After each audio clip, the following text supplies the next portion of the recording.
And our guest is here. Hello, Naomi. Hello, Kev. Hello, John. Nice to meet you. So you two don't know each other? No. No. First time meeting? Okay. Yes. Naomi comes onto the breakfast show on PCR regularly and talks about all of the shows. I think it's a nice starting point, perhaps, to just to look at something you raised, John, about how these two very different theatres are now run by the same organisation. Yeah, I mean, how does that all work? How does it sort of... Is it like Big Brother, Little Brother? Yeah. Yeah, I mean, they both have their different characters. So we book in the shows to what we think is going to be good for each theatre. So, for example, The Key is a very intimate setting. It's a very warm and welcoming setting. So we have shows there that, I mean, quite a lot of people also have the Key Theatre as their main place because of that particular atmosphere. But is it a case of slightly smaller shows at the Key, slightly bigger shows? Yes, of course. At the new theatre? Of course, but you do get the odd exception when it comes to tribute shows. Some prefer the new theatre and some prefer the Key. Whereas, yes, with the new theatre, you'll see more the musicals and more the bigger shows over there, yeah. Super. I mean, obviously, we value them both. One of them, of course, was in danger of closing, so I should think there's a lot of people who are, really happy to even be in there. It's like Which one are you talking about? I'm talking about the Key Theatre, of course. Yeah, with the embankment. Yeah. There was danger of it, and of course, for a while it did shut, but came back better than ever, I guess you'd say. Yeah, we have a great team at Landmark Theatres, and we're all incredibly passionate about the theatres and them doing well.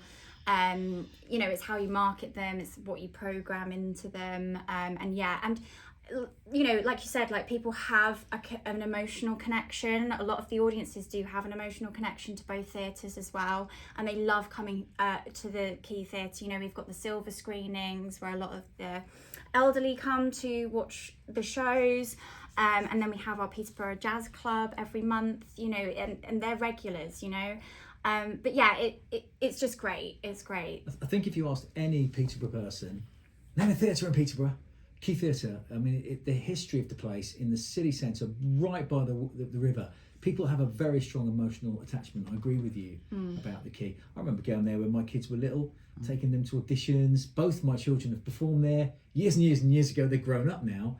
But, you've seen a lot of people go through the doors of that Key who've gone on to have a lot of success. Absolutely. And in a way, it's the same with the Cresset. The Cresset Theatre have their own history, their own lovely story, and people have their emotional attachments to the Cresset. In terms of the new theatre, well, I mean, I love going there because it's big. You can get over 1,000 people in. I don't know what the exact number of seats are. I was there recently for an ELO tribute, and it was brilliant. It was very busy. You could dive for a drink next door first. Would we all agree? Let's discuss this as a question. Is going to the theatre back to where it was pre-pandemic, or is there still a bit of hesitancy? Naomi, you go first. Yeah, I think there is probably still a bit of hesitancy. A lot of the older demographic love going to the theatres, and because of obviously the pandemic, it's very much, unfortunately, put them off because of health reasons. However, as you say that, when I was in the new theatre recently, it was packed with an old audience. It was. Everywhere I looked, everyone had grey hair. Yeah. So I felt like I wasn't. You were home. I was at home. Yeah, last year. So I mean, it may be that some. Oh yes, people, some, not all. No. I would say only a small opinion. That's a small amount. That's my Yeah, opinion. and I think also people forget that it's not just about the show, it's about the atmosphere that you get in theatres as well. It's coming together to watch a show and laughing together and crying together, and that's an individual experience you don't really get anywhere else other than the cinema probably. But yeah, it's you just... get it. I think you get it more at live theatre than you do go and see it. I haven't been to a cinema in 20 years. Oh, wow. No, because I don't agree. I couldn't disagree more if I'm honest.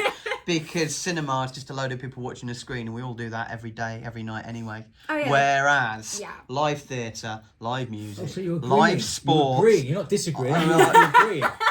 No, you you said agree? it was comparable to. You said it was comparable. No, to no. cinema. Well, we both made the point that going to a live theatre Way show better. is Oh, way better. absolutely, yes. Yeah. Yeah, obviously comparing the two is yes, but in terms of seeing it live, yeah, absolutely, yeah. I'm going to put John on the spot now. Yeah, So, absolutely. Naomi and I have just made the point. Going to the theatre is wonderful. It is. When did you last go to the theatre? When did I last go to the theatre? That's a good question. 19... No, theatres. My wife and daughter went to Mamma Mia in London over the weekend, in fact.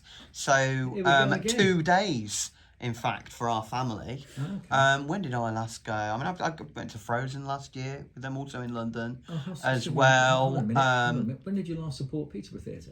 I support them as and when. I mean, you know, aren't I? when I'm did you supporting. last- when I'm did you support, I last buy can't a ticket? remember off the top of my head what the last show I went to was. I went to one of the pantomimes. I think, if I remember rightly. 3 years ago. Yeah, in 1983. But it was no. Look, Sorry, John. Look, Sorry, no, man. that's a fair question. But you know, everyone has their live things that they like, don't they? I go to sport every weekend. That's my thing.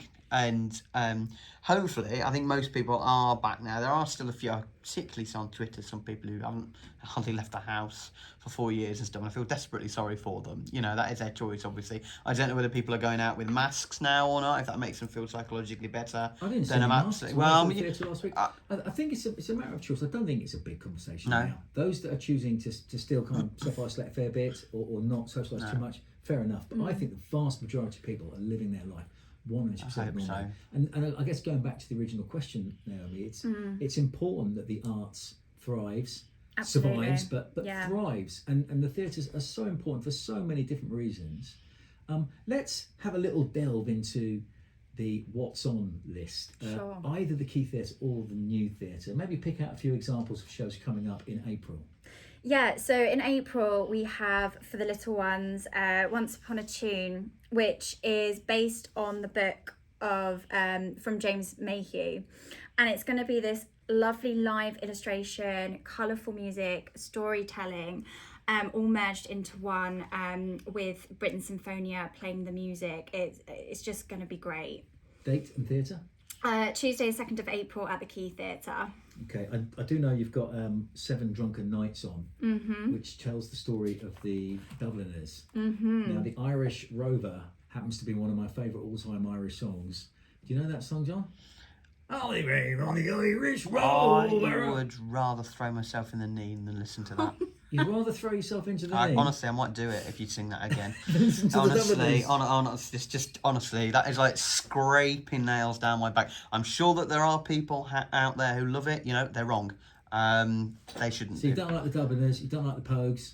No, yeah, not really. No, not particularly. It's not my cup of tea. But it's different. I'd when rather you do hear the it first live, one. Though it's Yeah, so when you hear it so live, much it's different when you better. hear it live. If I hear it live, I'm imprisoned. I can't. I can't have that. You have to join in because everyone else is I'm there. sure there are people who love it, but you know, bless you. So what I'm going to do, right? The date of this Dubliners night? Yep, 4th of April at the New Theatre. 4th of April, New Theatre. I'm going to ring John up and say, "Oh, thanks for coming out for a I beer, just John." won't answer the phone. And he'll say, "Yeah." Just I'll won't answer the phone. We're going to have a few beers, and I'll pick him up, and he'll think we're going to the pub, and I'm going to That's great. full story, No. carry him literally under my arm No. Have you ever heard that joke about the firing squad? I'll make it quick. into the theatre, and we'll sit and watch it, and we'll change him. No, Yeah. what's your joke? I agree. Okay, there's we'll just do it. There's an Englishman, an Irishman, and a Scotsman, and they're sentenced to death in a foreign country by firing squad, and they're allowed one wish for their funeral. And the Irishman says, "Well, can I have some Irish dancing and river dance? You know, it's when I'm being lowered into the ground." And the Scotsman says, "That sounds brilliant. Can I have some bagpipes? Can I have some traditional Scottish music? Really make everyone feel at home." And the Englishman says, "Can you shoot me first?" Ouch! And there's your joke. Wow. Boom, boom. Wow. That joke's not going to offend anybody. I don't not. mind if it does. If it does offend you, please accept sincere apologies on everybody connected to the Peterborough podcast. Come on, it was good though. Very funny, John. Okay. Any other business in terms of theatre land? Tell me about you, Naomi. What got you interested in promoting shows at theatres? Oh wow, where do we go What back? was the career plan? The career plan. So my background is actually singing and songwriting / acting. So I really wanted to be a comical actor, like Saturday Night Live. That was the epitome of my goals, Yeah. like to be like Tina Fey or You've Amy got an Poehler. actress look about you. Thank you. Would you agree, Mr. Van Baker? Striking. No. You don't know a joke And about you like that, do you? the the way you are. Yeah, I can see it. Yeah. You're not going to tell a joke, another joke. No. So that was the dream. Yeah. Did you perform anywhere? Did you? Yeah, so I did this competition called Open Mic UK, and I was one step away from the final. It's basically this massive singing competition that isn't televised. And you know, Birdie, I don't know if you know who Birdie is, but Birdie won the Open Mic UK. She sang, what did she sing? Oh, she sang something. Don't worry. Yeah.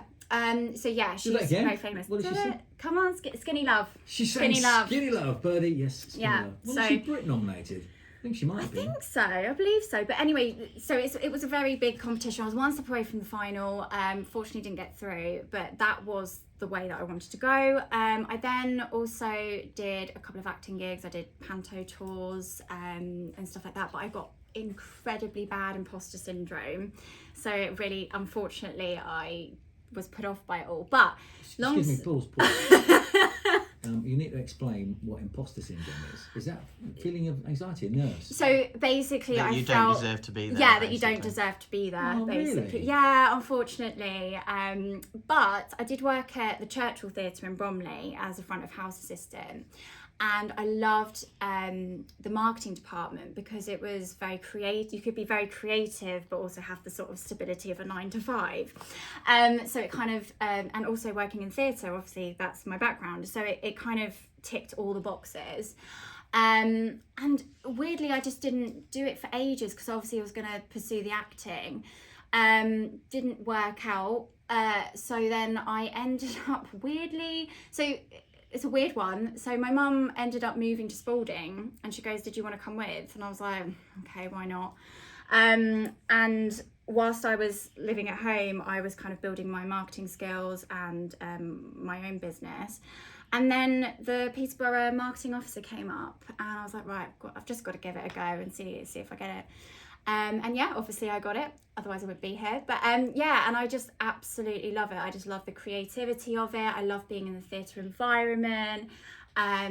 It's the job stability. You know, it's just, yeah, I love it so much. I can hear the passion. Can you, John? And marketing's pretty cool as well. Oh, I mean, marketing as well. it's probably not what you originally intended, but you know, it's not what I originally intended. But now, you know, I do a lot of marketing, freelance, and with the council as well, and I absolutely love it. So, and I can tell that you're pretty happy. And that's the thing, marketing's really interesting as well. You can be creative with that, but it also has that statistical side of it as well, which is really fascinating to see, like what drives people to buy tickets, what drives people to come to the theatre. It's just everything. So what are your favourite shows that you've seen over the years, and not necessarily here, but wherever? Favourite show? I'm a massive musical fan, so I love Avenue Q. That is like probably my favourite because I love the Muppets. I love like Sesame Street, all that kind of stuff. So, you know, combining musicals and that together is just incredible. Love the Book of Mormon. So I love like comedy stuff, musicals. Six the Musical was incredible. Pause. Yes. Six the Musical. That came here, didn't it? So my partner's mad on Six the Musical. Really wants to see it. What chance it might ever come? Oh, Come probably, back. yeah, most likely. Could it come? It could potentially come back. You Yeah. see, if that comes. It was here last summer, wasn't it? Was it last summer? Yes, I believe so. So it's already been to Peterborough. Yeah, last summer. Yeah, it's already been. Oh, here we go. That's it. Here we go. He picks me up in the first half, and look at this. Look at this. Oh, How the look. worm has I turned. was in hospital having an operation. Okay, All right. Let you off. I Yes, it was. won't. Oh, I'm sorry. Okay, so they're the kind of musicals you love. Yeah. Your background's really interesting, but the biggest thing of all that's jumping out while we're talking here today is passion. And I think whatever your chosen field is, if it doesn't necessarily work out the first time to do that, there's always this you could try, or that you could try. Maybe there's a nice lesson for all of us and anyone listening in here. You know, if you're not particularly happy in what you're doing, especially if you've ever gone through an experience like Naomi has, and it's really honest of you and good of you, I think, to admit to it, you know, imposter syndrome. That's what I thought it was, what you'd mentioned. It's brilliant that you've actually found something else kind of, but within the same sort of Realm. genre, the realm. Yeah. Yes, I completely You're agree. thankful for that. Oh, 100%. And I feel like weirdly the path may have taken me down this route anyway, because, you know, when I was working at front of house in Churchill Theatre, you know, I was already drawn to the marketing department. You know, I just didn't really, I wanted to get my foot in the door, but they clearly were like, no, we're solid. And I was like, okay, fine. But yeah, no, I think that, yeah, you're right. I think you might have a goal and then it actually ends up being on a different, you might end up having a different goal, but that leads you to that different goal, if that makes sense. Basically what you've just said. Quite often, if you speak to some actors, they almost end up being famous as an actor or an actress accidentally. Yes. It's not always people straight out of the latest, the highest, most expensive drama school. Yeah, RADA or something like that. People can almost accidentally fall into it. They work in an office or they're a teacher somewhere or something, and they just find those routes, and before they know it, they've found their niche in a new career. Exactly. Well, Naomi, thank you so much for coming in. Oh, thank you for having me. Giving us a little flavour of your job, looking after the marketing at the new theatre and also the Key Theatre. Keep being brilliant. Keep booking loads and loads of brilliant shows. Thank you. And thank you for joining us. Thank you for having me.